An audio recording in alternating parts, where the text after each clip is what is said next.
संधिवाताच्या रुग्णांवर प्रभावी आणि खात्रीशीर उपचार करणारं हॉस्पिटल अशी कोल्हापूर हिमॅटॉलॉजी सेंटरची ओळख आहे। राजारामपुरी 6व्या गल्लीत असलेल्या हॉस्पिटलचे संचालक डॉक्टर वसीम काझी यांनी गेल्या 5 वर्षात कोल्हापूरसह पश्चिम महाराष्ट्रातील सुमारे 15,000 रुग्णांना संधिवाताच्या व्याधीपासून मुक्त केलंय। या हॉस्पिटलचा 5वा वर्धापन दिन 26 जानेवारीला उत्साहात पार पडला। कोल्हापुरातील डॉक्टर वसीम काझी हे ह्युमॅटॉलॉजिस्ट असून त्यांनी या क्षेत्रातील मास्टर पदवी मिळवली आहे। त्याचप्रमाणे संधिवात आणि त्याच्याशी अनुषंगिक इतर आजारांच्या उपचारांबाबत त्यांनी प्रभुत्व मिळवलंय।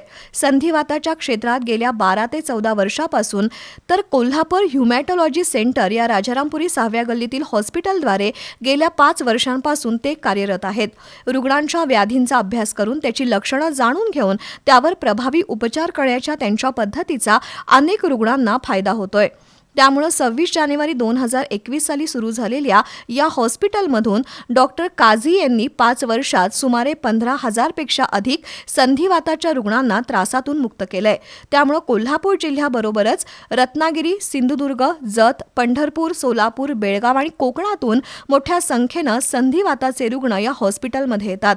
तसंच डॉक्टर वसीम काझी हे ईश्वरपूर, सांगली, इचलकरंजी आणि रत्नागिरी शहरातही दरमहा भेट देऊन रुग्णांची तपासणी करतात। हॉस्पिटलद्वारे रुग्णांकडे वैयक्तिक लक्ष, व्याधीच्या मुळाशी जाऊन खोलवर अभ्यास करून केलेले उपचार या वैशिष्ट्यांमुळे संधिवाताच्या रुग्णांसाठी कोल्हापूर ह्युमॅटॉलॉजी सेंटर आधारवड बनलंय।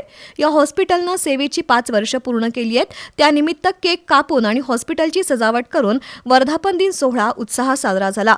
रुग्णसेवेची ही परंपरा अशीच पुढे सुरू राहील असं डॉक्टर वसीम काझी यांनी सांगितलं। यावेळी हॉस्पिटलचे डॉक्टर आणि वैद्यकीय कर्मचारी उपस्थित होते।